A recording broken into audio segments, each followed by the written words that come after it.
tubona umuhungu aba ari mu cyumba ari kwambara kositime ubona ko araberewe cyane pe! Ku ruhande rwe haba hari abandi basore basa nkaho bari iruhande rwe nabo bari kwambara, bakamara bakakubwira ati "Ni ukuri urakeye pe, urakeye, si wowe warota uno munsi ugeze, warawifuzaga cyane mu buzima bwawe?" Uwo muhungu yarabarebye, uwo muhungu yitwaga Kaloyi, yarabarebye arababwira ati "Bro, nimba hari ikintu cya mbere gishimisha kandi gisaba ubwenge budasanzwe, ni ugufata umwanzuro wo gushinga urugo. Ni ukuri uriya mukobwa ndamukunda pe, ndamukunda cyane." Bose bamuhaye big up, bamwifuriza kuzagira urugo rwiza kandi azakomeza abe umusore mwiza uhamye ushitse.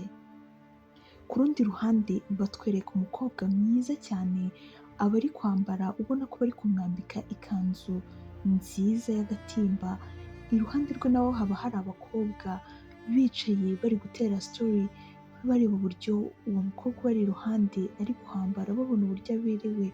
Uwo mukobwa aba yitwa Mika, baramureba bakishima bakavuga ati "Wow, sha Mika agize rata amahirwe we baramujyanye, ni byiza kabisa, ni byiza pe." Mika barangiza kumwambara no kumutera makeup no kumutunganyiriza imisatsi ye, akaza akegera ba bakobwa akavuga ati "Mwakoze kuza basheri, ni ukuri ni sawa." Akambwira ati "Sha uzagira urugo rwiza kandi Imana izahabe mu byo uzaba urimo byose." Mika yarabarebye arababwira ati "Umuhungu wa mbere nakunze nkumva ndishimye cyane ni Kaloyi, nta wundi muhungu nigeze numva nkunze nk'uko nkunze muri iki gihe, gusa Imana izadufashe tuzarwubake neza." Ubwo bose ku mpande zombi, ari ku ruhande rw'umuhungu no ku ruhande rw'umukobwa, bose bari barangije kwitegura, tubona ahantu muri sale bari gutegura neza, dekorasiyo aba ari nziza pe, ubona ko irakeye, abantu bari aho bose bameze neza cyane, bambaye neza, muri make urabona ko ubukwe bumeze nk'ubwateguwe, bumeze neza cyane, ntabwo ari ubukwe buhubukiwe. Ubwo ubukwe bwaratangiye bose baraza, Kaloyi yahagaze imbere ahagana nko kuri podium ategereza umugeni we, baramuzanye, yasaga neza cyane, uko yabaga ari kugenda asa nk'ugana umugabo we Kaloyi, yagendaga yibuka ibihe byinshi byiza banyuranyemo, anibuka n'ibibi banyuranyemo bitari sawa, ariko bakaba bageze kuri uwo munsi. Yarahageze, Kaloyi aramwakira, aramuhobera cyane n'urugwiro rwinshi, ubona ko barishimye pe, barishimye cyane. Kaloyi yaramurebye arishima, amarira yizenga mu maso, gusa nyine arihagararaho nk'umuntu w'umugabo, ariko wabonaga ko arishimye cyane. Ubwo umuntu ubasezeranya ari aho hafi yaraje ahereza umugisha impeta zabo, barasezerana, bagira amagambo amwe n'amwe babwirana meza y'urukundo, uburyo babaye inshuti, ibintu byinshi banyuranyemo bidasanzwe, ibibi n'ibyiza, wa nyuma barabanye, byari byiza cyane bishimishije, byari byuje ubwuzu, byari bimwe mu bintu bitumye abantu bose bateraniye aho ngaho, byarabashimishije cyane ku rwego badashobora kumva, badashobora nabwo ubwabo kubyiyumvisha. Bakomeje amasezerano, buri umwe ku ruhande rw'undi yarariraga, ariko ubona bishimye, bambikanye impeta, banifurizanya kuzagira urugo rwiza, ndetse n'uwabasezeranyije nabo bifuriza kuzagira urugo rwiza, kandi ibintu byabo bijye bihoramo Imana. Barahoberanye, barishimye cyane, imiryango irabafelicita, ubukwe bwararangiye. Hashize iminsi bari mu rugo bishimye, baje gusubiza Mika. Mika yari yarandikiye ikibuga cy'indege yagombaga kujya gukoraho, yagombaga kujya gukora mu ndege mo imbere, yari yarabandikiye, yaradepoje, ategereje igisubizo, baramusubije, ndetse na Kaloyi nawe baramusubije, kuko yari yaratse kujya kuba umufotogarafa ku rwego rw'igihugu. Mika baramubwiye ati "Wakiriwe." Byaramushimishije cyane, ndetse na Kaloyi ku ruhande rwe byaramushimishije, uburyo bose babonyemo akazi nubwo byari bigoye, umwe ni nk'aho yari agiye kwibera mu ndege, undi nawe agasigara ku rugo, mbese nyine akazajya ataha ari mu rugo nta kindi. Byari ibintu bibabaje, byari ibintu byiza ariko nanone ku rundi ruhande ukabona yuko birababaje cyane, birababaje pe! Ubwo Mika bazanye imodoka baza kumufata, baragenda bamunyuza ahantu akora interview nk'ibisanzwe, yarabikoze neza nk'uko bikwiye, baramwishimira, yanyuze ku ruhande bamuha buri kimwe cyose gikenewe, bamuha uniforme, bamuha buri kimwe cyose, gusa bamubwira yuko azajya abona congé y'iminsi 2 mu kwezi gusa. Ubwo yaratangiye arakora ariko muri uko gukora byari bigoranye ariko yarihanganaga uko ashoboye kose, akagerageza uburyo ki avugana na Kaloyi, na Kaloyi nawe yaramukundaga nawe bakavugana ubona ko ni byiza cyane. Iyo minsi 2 bari baramuhaye yo kuruhukamo, iyo yigomwaga akayikora, umwe yarawukoraga bamubariraga nk'aho akoze 2 times, akoze inshuro 2 ariko akoze umunsi umwe kandi bakamuha amafaranga menshi. Yahisemo yuko agomba gukora umwaka ataruhuka, akazira rimwe na ya minsi bakayimuhembera. Yaragiye akaba aho ngaho akazajya avugana na Kaloyi ku ma video call, akavugana nawe kuri call bisanzwe, ubona ko ni ibintu bibagoye, ni ubuzima bugoye muri rusange ariko bakagerageza kubamo kuko niko byagombaga kugenda. Kaloyi nawe yakomeje ubuzima busanzwe bwo kuzajya akomeza afotora abageni, abaperezida muri icyo gihugu, niwe muntu wari ukomeye mu bintu byo gufotora muri icyo gihugu. Kaloyi inshuti ze cyangwa se abantu basa nkaho bakorana baje kumugambanira kuko babonaga ko ari kubaryana hit, ari gutera imbere mu buryo bukabije, ari gutera imbere bidasanzwe, bikabarya bikabababaza, bahisemo kumugambanira baza kumwirukana. Abaho muri ubwo buzima bugoye, yahamagaye umukunzi we amubwira uburyo byagenze, arambwira ati ihangane byose bizagenda neza, ndabizi yuko uzongera ukabona akandi kazi kandi keza, humura, weho izera kandi nanjye ndahari ndi gushakisha kugira ngo nze tuzabeho mu buzima bwiza. Kaloyi yagumye aho ngaho akomeza bisanzwe kubaho mu buzima nk'ubwo ngubwo. Yaje kugera igihe cya anniversaire, hari haciyeho umwaka, abashuti be bamufitiye anniversaire, mu gihe ari aho yicaye bari kumufetera, buri muntu wese yari ari kumwe n'umukupure we, yari ari kumwe n'umuntu we ariko we ukabona ari wenyine, ari jene. Mu gihe kitarenze iminota mikeya, umukunzi we Mika yamuturutse inyuma aramusapurayizinga, arambwira ati sheri bite? Kaloyi byaramurenze, arambwira ati ni wowe? Mwana we kuki utambwiye ko ugiye kuza, kuki utigeze ubimbwira? Nari ndi njyenyine numvaga udahari, gusa ndishimye, ngwino tubanze dusohoke tuvuganeho gato. Ambwira ati ntureka tugumane n'abandi turaza kuvugana ndahari. Ambwira ati please tubanze dusohoke gato. Barirukanse bajya hanze, Kaloyi yaramuhobeye cyane, ambwira ati nukuri uransapurayizinze, urakoze cyane ndagushimiye. Ikindi sheri nari ngufitiye impano idasanzwe, urabizi ko anniversaire yawe yabaye tutari kumwe ariko nakuguriye impano ndayibika, nkajya nyigendera nkavuga ati igihe icyo ari cyo cyose tuzabonana nzayiguha kuko numvaga ngukumbuye cyane. Yakoze mu mufuka akuramo agashenete keza, ambwira ati wow, thank you my love.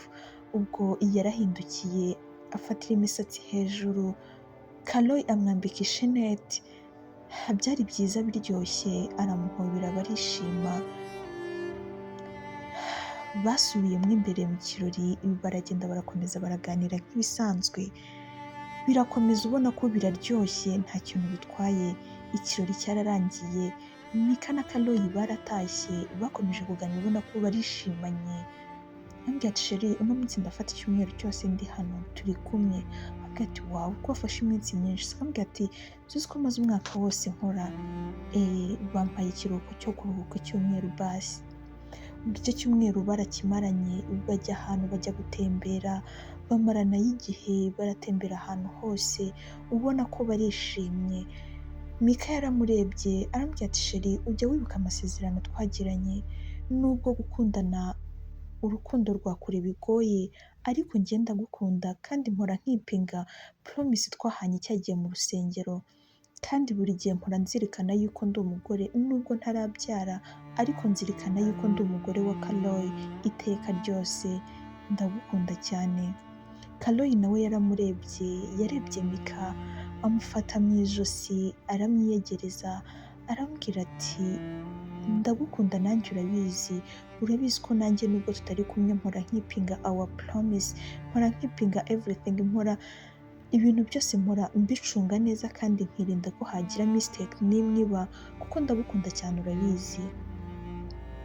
Ubwo icyumweru cyaje kurangira Mika baje kumutwara ngo asubire mu kazi,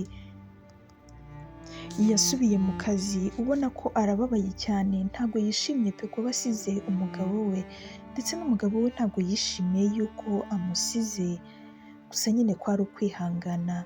Mika yaragiye aho ashaka uburyo ki ashakira umugabo we konti buri kwezi akajya yohereza amafaranga uko ashoboka kuri konti y'umugabo we basi arebe ko ubuzima bwakomeza kandi bikagenda neza. Umunsi umwe Kaloyi yari yagiye gutembera ahantu muri resto ari kuri internet avugana n'umukunzi we bisanzwe by chatting ari no kugira akantu afata haje umukobwa yitwaga Oda aramusuhuza aramubwira ati nitwa Oda nanjye nitwa Kaloyi byiza gura nawe ko wicaranye wenyine no it's okay nuko nashakaga kuba ndi kuruhuka just nta kibazo ati okay nakujoyininga akambwira ati nta kibazo rwose. Ubwo baricaye Kaloyi yakuye internet aratangira aganira na Oda baraganira ubona ko bishimanye cyane birenze bishimye ku rwego rudasanzwe kuba bahuye bwa mbere byari ibintu byiza kandi by'agaciro.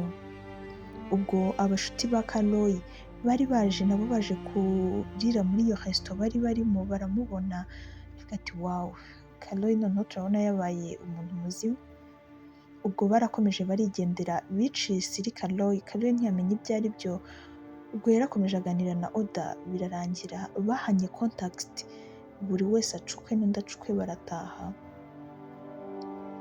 Kaloyi atashye abashuti be baje kumuhamagara hari haciyeho iminsi Kaloyi yaravuye ahantu nibwo abashuti be bamuhamagaye bambwiye ati bro we need to talk please akambwira ati why not ni ukuri ndahari nzaza tuvugane okay sawa ubwo muri weekend uzatubwira tuze tuganire. Ubwo haciyeho iminsi itarenze nk'itatu bagiye guhurira ahantu mu kabari gusa kari classic keza nta kintu kari gatwaye baraganira baratera amastori menshi bigezemo hagati abashuti ba Kaloyi baramureba bambwira ati ariko what's up bro ufite ikihe kibazo njyewe ntago twibaza uburyo ki umugore wawe ari mu kazi ahantu kure adashobora no kukugeraho si twibaza impamvu udashobora gushaka umuntu waba uri behind ari kugufasha agushimisha yego ntabwo yaba umugore wawe ariko nyine akaba ari umwe muri ako kanya uri kuguha ibyishimo. Ubu ni gute ushobora guspendinga 1 month 2 month almost 5 utarabonana n'umugore wawe ukatubwira ngo uri muzima cyangwa bro ntabwo uri muzima ku buryo ushobora kumara icyo gihe cyose utarabonana n'umugore wawe ukumva you are okay nta kibazo na kimwe ufite. Bro ugiye wisubiraho ibyo bintu ntabwo ari iby'umuntu w'umugabo. Umugore wawe yego azahora ari uwawe ariko we nawe ntahari kandi nawe ntugomba kwicwa n'irungu. Ugomba kuba ushatse umuntu ukumara irungu muri iki gihe muri ino minsi ugomba kubyitaho. Ubwo Kaloyi yarabarebye Kaloyi mu by'ukuri nta mico mibi yagiraga ntabwo yagenderaga mu kigare ariko yaratashye yatekereje amagambo bagenzi be bamubwiye nawe abitekereje abona nibyo pe. Ubwo yafashe telefone ahamagara Oda arambwira ati Oda biti mwize neza Kaloyi uri free se ko nshaka ko duhura tukaganira just chilling nta kindi. Akambwira ati oh ndahari okay wenda mfite akazi ariko ntabwo nakuburira time twabaye inshuti we can talk ni ukuri waza nta kibazo reka nze ndaje nkohereza address and then urahita uza. Ubwo Kaloyi bamwohereje address mu gihe kitarenze iminota mikeya yafashe agakabu aragenda ajya kureba Oda ahantu yari afite machine afite n'amadokima ku ruhande ubona ko ari mu kazi. Kaloyi yaragiye aramusuhuza nk'ibisanzwe aricara aramubwira ati se ko mbona ufite akazi kenshi kandi ukambwiye ngo duhure bite? Oh I'm sorry hari igihe tuganira ntabwo nakubwiye akazi kanjye? No ntabwo wigeze ukambwira gusa wambwiye ko ufite akazi. Okay ngewe ngira ubwato bunini bugenda mu nyanja so rero haba harimo ibintu byinshi bigiye bitandukanye rero mba mfite gukurikirana ibintu biberamo nyine nkamenya ati niki cyabuze habereyemo iki nyine buri kintu cyose nkagikontorora hari igihe mba ndimo nkamaramo nk'amezi nk'atatu ndimo nta kibazo ariko hari n'igihe kigera nkabikontorora ndi ku butaka ntari mu mazi niyo mpamvu ubona afite ibintu byose mba ndi kugenda mbikurikirana gake gake. Okay ndabimenye pe ugira akazi keza kandi kuhaje.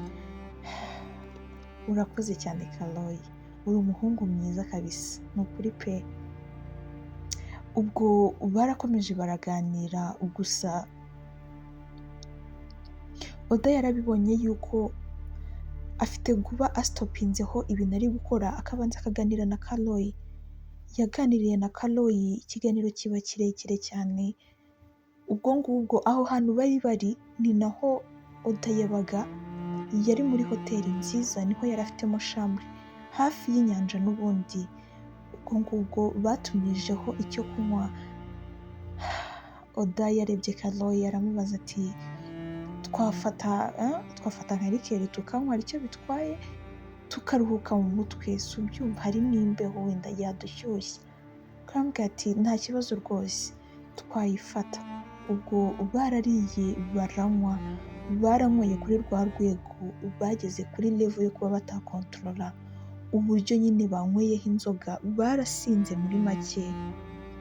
Ubwo byageze aho Oda afata Kaloyi bajya kuryama gusa bose nta n'umwe wari ufite ubwenge ariko uko biri kose bari basinze pe.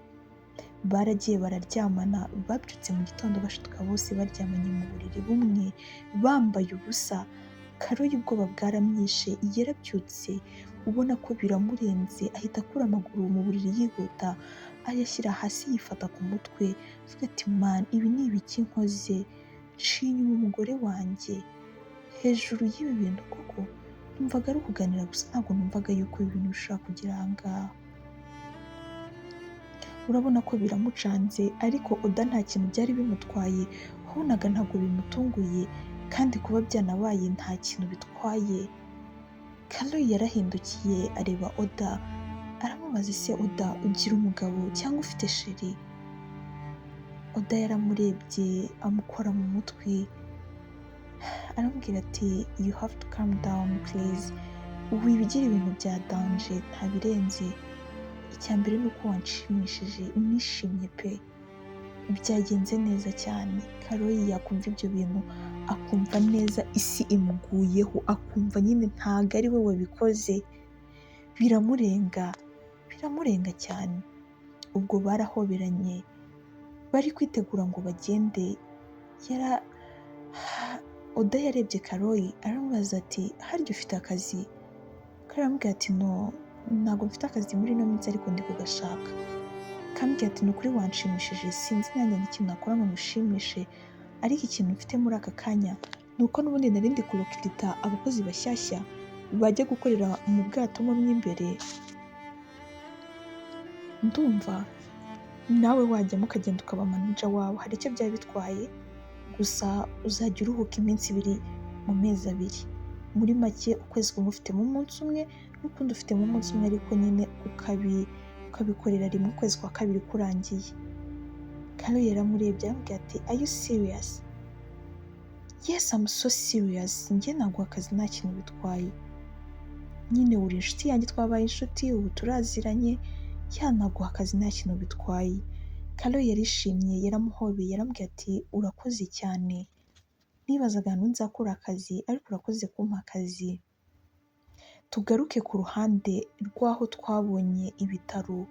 Mu bitaro twabonye umugore uri kurira cyane, yari ari mu cyumba cy'aho babyarira, tubona ari kubyara, twitegereje neza twararebye tubona ni Mika uri kubyara. Yarabyaye ari kurira cyane, ababara ubona ko biramugoye cyane, birangira abyaye neza kandi abyara umwana w'umukobwa. Umwana w'umukobwa yahise amwita Kasi, arambwira ati Kasi I know nkubyaye ntari kumwe na papa wawe, ariko ndabizi ni big surprise kuri we, ndabizi ko azabyishimira cyane kandi nanjye nzagukunda kandi nawe ndabizi ko azagukunda. Ubwo Mika bamuhinduriye icyumba, bamujyana mu kindi cyumba cyiza we n'umwana we aho akomeza kwitabwaho. Muri ako kanya twabonye umugabo winjiye muri icyo cyumba, umugabo mwiza ariko ubona ko akuzemo ukuntu, yinjiranye indabyo z'umweru nziza zifunze n'aka gift ku ruhande, kandi araza aduha Mika, aramubwira ati Mika congrats, ni ukuri ubu wabyaye neza kandi kubona umeze neza. Mika aramurebye aravuga ati urakoze cyane, urakoze cyane pe. Uwo muhungu yakomeje kumwitegereza, yitwaga Shakwani.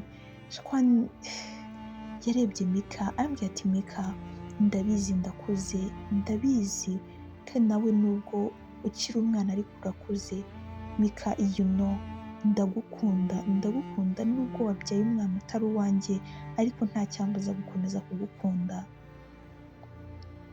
Mika umujinya waramwishe, turabibona, imitsi iratera yo ku mpande, yahise yeguka, yararyamye ku buriri areguka aramubwira ati ariko Shakwani nzakubwire kuva ryari kugeza ryari koko, kuki wumva ko nshobora kuvuga ibintu nkabisubiramo inshuro zirenze 10 ari weho ndi kubwira, noneho ndi kubwira umuntu mukuru, si n'umwana mvuga ati ntago ari kumva ndi gusubiramo, ndi kubwira umuntu mukuru. Nakubwiye ko mfite umugabo, narashatse, uyu mwana mbyaye ni uw'umugabo wanjye, nubwo atabizi yuko mubyaye ariko ni uw'umugabo wanjye. Nakubwiye ko nkunda umugabo wanjye, dufitanye isezerano, ntashobora kumuhemukira. Ni gute wowe ushaka kuza ukambwira ngo urankunda just biri aho ngaho kandi narakubwiye ko mfite umugabo, hanyuma se mureke abe ari weho nza kureba? Kuki wumva ushaka gukomeza kuntesha umutwe bingana uko?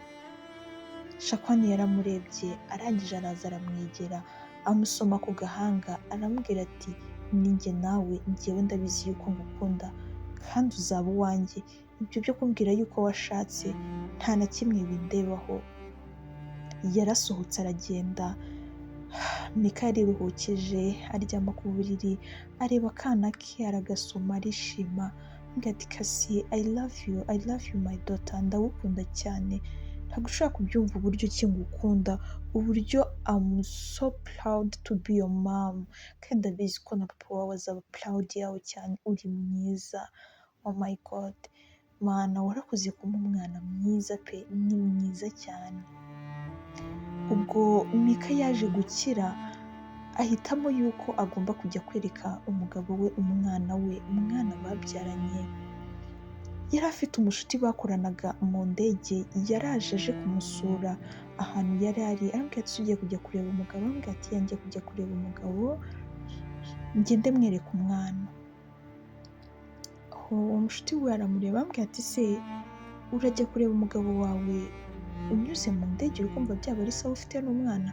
Ahubwo icyiza si watega ubwato? Kwa ku bwato urabona ntabwo bugenda buri bizarre nk'indege mu kuntu, wenda mu bwato ushobora gufatamo room, ushobora gufatamo icyumba cyawe ukagenda wita ku mwana wawe neza, atari ngombwa kugenda mu ndege. Ndi kumva ari byo byaba ari sawa. Mika yaramurebye aramubwira ati uzi ko ari byo, ni sawa pe, ahubwo bwa bwato bukunda kuza uzabutegereze urebe ko uzagenda. Barebye ku gihe cyabareba igihe uherukira aho ngaho, babona harabura 2 days ngo ubwo bwato buhagere. bwaje yatunganyije umwana we mu gihe kitarenze iminsi mike, agura ibikoresho bikenewe, agura n'amagifuti y'umugabo we, ibintu byinshi byose arabipakinga, abwira wa mushuti we, arambwira ati uzaze kundeba ngiye kugenda basi umerekeze ngeze ku bwato, umwigisha ko nabonye na longi basi. Yaramurebye aramubwira ati yesi ndahari humura, nzahaba ku bwawe. 2 days zarashize, ubwo bwa bwato bwarahageze, bwari ubwato bwiza, bari barakoze reservation, barinjiye babaha icyumba cyiza pe, cyiza cyane, kandi ko yari yaranavuze yuko afite umwana, bamushyiriyemo utuntu twamufasha kuba yafata umwana we neza, akantu k'akabereso ashobora kuryamisha umwana we, puberi zo kuba yashyiramo pampa n'iki, utuntu nyine tugiye dukenewe mu bwato ashobora gukenera nk'umuntu w'umumama. Ubwo yinjiye mu bwato hashize nk'umunsi, ubwato bwarahagurutse, twari turi gutembera mu bwato, tugiye tubona Kaloyi niwe ukora muri bwa bwato, umanaja w'abakozi baba muri ubwo bwato, ndetse na Oda yari ari muri ubwo bwato. Nyuma y'igihe kinini ari gukorera ku butaka, byabaye ngombwa yuko yinjirana na Kaloyi mu bwato ngo nawe agire uburyo amutozamo. Rimwe Mika yari ari kuzenguruka muri ubwo bwato, umwana we asinziriye, areba uburyo hameze. Bwari ubwa mbere agiye mu bwato, ari gutekereza n'uburyo azahura n'umugabo wamujyaniye umwana, bisa nkaho byamurenze. Yageze ahantu areba umuntu w'umuhungu umunyuzeho, ariko ageze kure yaramwitegereje, abona hari ahantu amuzi. Yagerageje kwihuta cyane kugira ngo amugereho, ariko ko yari akinaniwemo ukuntu, umuhungu yasa nkaho amusiga, avuga ati uriya muhungu ko mbona asa nka Kaloyi wanjye. Ntiyabanza kubyitaho cyane, yaragiye afata telefone ashyiramo interineti, arareba asanga Kaloyi yaramwandikiye, yambwiye ati isheri nabonye akazi ko mu bwato, gusa ntabwo ndamenya igihe nzatangirira, ariko nintangira akazi nzakubwira, humura, gusa ni keza kandi ndabizi ko tuzabaho neza. Ubwo ngubwo byaramucanze, gusa yahise yishyiramo ko atari Kaloyi, kuko yambwiye ko azabimubwira atari yatangira, yahise yumva atari we. Rimwe hari nimugoroba, bwari bwije bari mu nyanja, umwana yari ari kurira na Mika, umwana yamutesheje umutwe ku rwego rudashobora kumva, umwana ari kurira cyane, nawe abura ibitotsi. Yahisemo gufata umwana amushyira ku rutugu, aratangira arazembagira, akazazembagira mu bwato. Yaje kugera mu bwato ahantu hasa nkaho hameze nk'ahantu hari sale, nk'ahantu hari public, nk'ahantu basa nkaho hicara abantu nyine barenze. Yaragiye ahasanga umumama, ni nkaho ari umumama, yari Oda na Kaloyi, bari gukora ibintu bidasanzwe, bari gusomana aho ngaho. Bumvaga ko abantu bose baryamye, nta muntu n'umwe uri aho hafi, ariko Mika yabatungutse inyuma, nabo ntibari bamubonye, kandi na Mika ubwe nta n'ubwo yari yababonye. Yababonye akihagera, arasubije amaso inyuma, abona ko inyuma hari abantu bashobora kuba bariyo. Arebye abona ni abantu bari kumwe, mu gihe ari kubabwira ngo sorry asubire inyuma, umuhungu yarikanze ari kureba, ahita abona ni Kaloyi.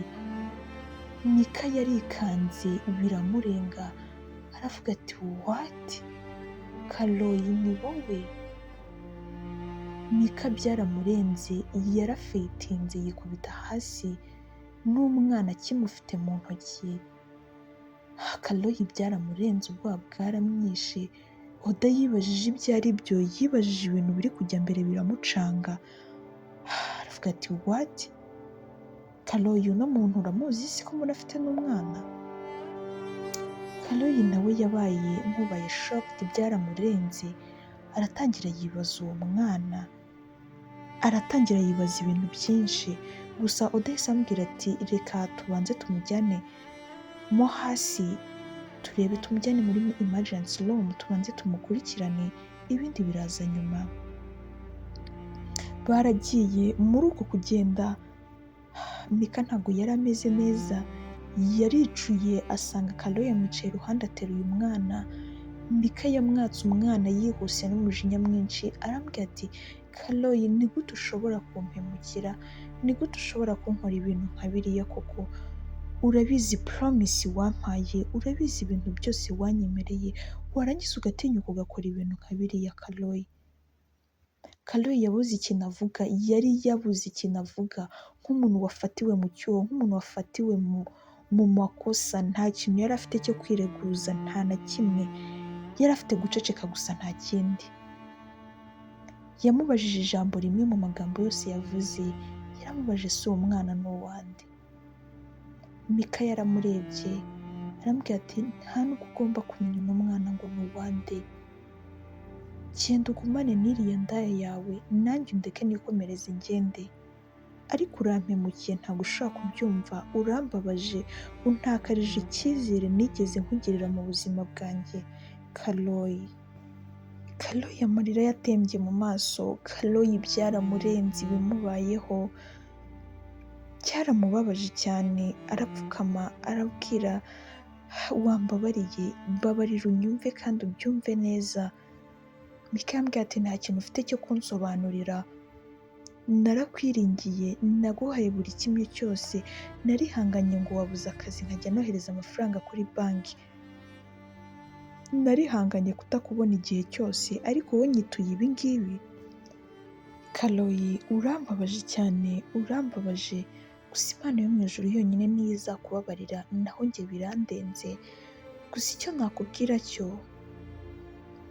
nako ntacyo mfite cyo kukubwira.